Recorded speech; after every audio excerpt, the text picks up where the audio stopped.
Alright guys, today we are going to go up to 580 feet underground and take a boat ride at the Lost Sea Adventure.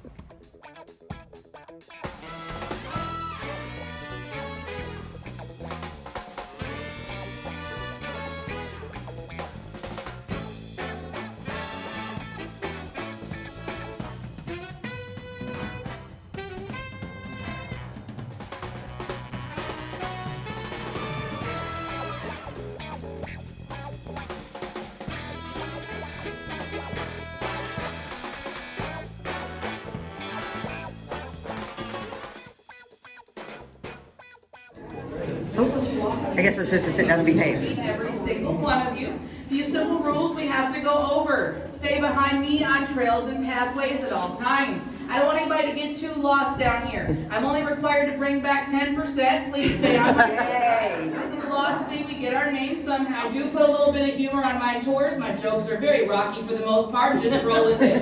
Welcome to the Lost Sea Adventure. We're going to go ahead and get started. Please follow me.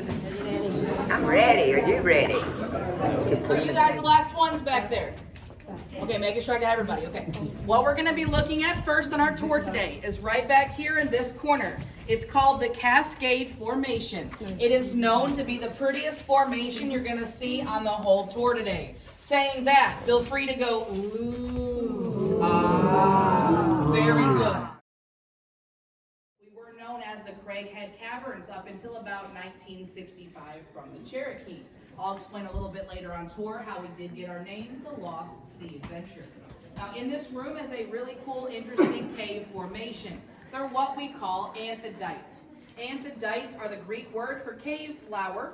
Scientists and geologists have no idea why they grow in every single different direction instead of straight downward like stalactites. But they have no stalagmites. We do have the world's majority of anthodites in this cave. One reason we are a registered natural landmark.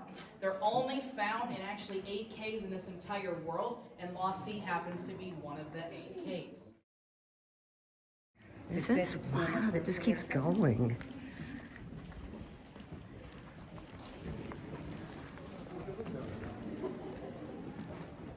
Hi, Nan. How are you today? In Tennessee, you can have a tornado, you can have torrential rainfall, it's 80 degrees and snowing in the same week. Like literally, that's how Tennessee weather is.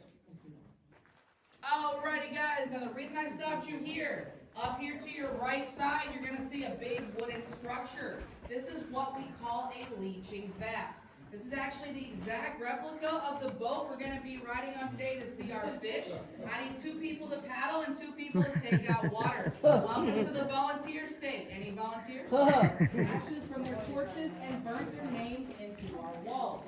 So all the black markings do date back to when the soldiers were down here. Now any of the How are you? Belcher of 1965, he wrote his name on this wall 3 different times. We're not quite sure why.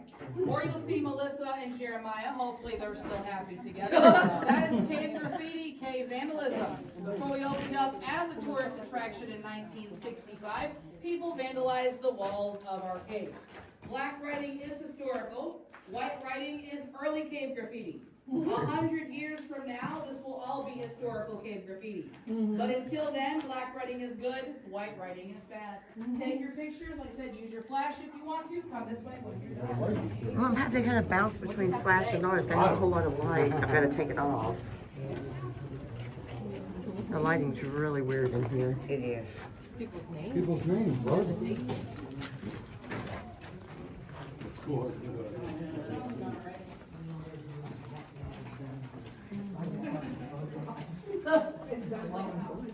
It just keeps going and going.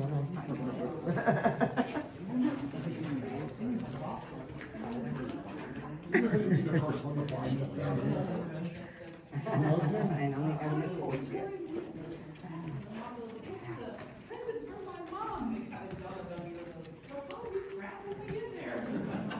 The lines you see along the walls, those are watermarks. That's how high up the water used to be. At one time, this cave was full of 56-degree water. Our cave was formed out by water erosion. It is mainly a limestone cave. There's a little bit of sandstone down here and a little bit of granite, but the majority of the rock in our cave is a limestone. All right, everybody, the room that you are now standing inside of. This is what we call the hanging rock chamber. It gets that name because of the way the ceiling in here looks. All these rocks are known as bedrock pendants. They're only found in caves that are formed out by water. Two bodies of water came together in this room to make a whirlpool. The water ate away at the weaker parts of the rocks, leaving the rough, jagged edges you see behind. One body of water came through the way that we just came through. One body of water came through here. That is the natural entrance of this cave. Most of this area is very undeveloped. That is the second largest part of the whole cave. In that area is home to a fallout shelter. During the time of the Cold War, we had enough food and supplies in this cave for 20,000 people in case of a natural or national disaster for about 2.5 to 3 weeks. Well, since then, the boxes have been taken out of the cave because they were getting, so old or kind of in the way, sitting up there. So we did take them out of the cave, but we did bring a handful of the boxes down here for you to see from the fallout shelter. The boxes I'm referring to are right down here. The silver tins used to be full of salt survival crackers. The big drums used to be full of drinking water. Those are the supplies that we have left over from when we used to be a fallout shelter in this cave system. A deep erosion hole. It goes down 13 feet. It narrows down to the size of a golf ball. After that, we're not quite sure where it goes. The rumor has it, look in the hole, see nothing. You have been good. If you see the face of the devil, you have been bad. Is this like that snake we saw? Yeah, I don't see my ex either. I don't see my ex either. We're good. You're great. I wonder what's going to get us in here. Who knows? Oh, look at this. How pretty. Yes. Can you imagine? That's pretty though. It is pretty. One minute it's either too dark or you have this really weird glare off of their lights.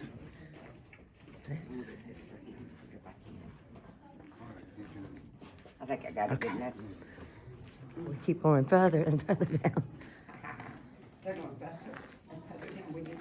No, I said we are going. Does that mean they come back up this way? I think if we miss the boat, we have to swim. If you miss the boat, you got to swim. Oh, look how pretty.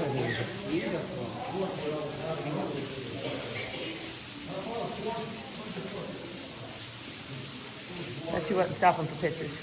I wasn't stopping for pictures. Just this one, but that's so beautiful. That really is. This one. That's it. All right, let's keep on going down this steep hill.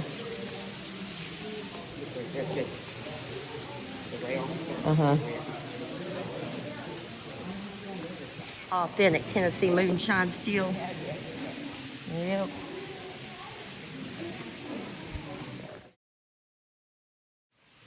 These little waterways here. All right, we're almost down to like flat kind of area. Mushy, huh? Yeah, I tested it's mushy, yeah. The rock is? Yeah, you tested it up there? I tested it's mushy. Ooh. Yeah. That's probably then why. Right now it's probably gonna fall on us. That was the part holding us. It's the dampness of it. It's soft. Yeah. Look at that up there. I want to come up there. You always push your hands through it. I'm sure there's more of it too, but that one piece. There's our room, Mom. Huh? Looks like a whole nother room up there. Hey, we'll take that one. Actually, look at that. Beautiful. All right, everybody, welcome to what Medicine found in the dark with an oil lantern. It's the largest room in the cave we physically have access to. It's North America's largest underground body of water, the second largest underground body of water in the world. It's called the Dragon's Breath. They only use their cave for scientific reasons. Plus, their cave is a sulfur cave. Sulfur and people do not mix that well. Literally, their cave stinks. I'm I'm gonna spin the boat around back here on both sides. So Okay. everybody can see the fish while they are eating. Like I said, they know boat means food. They're kind of spoiled. Little girl, my first tour asked me why the fish chase the boat.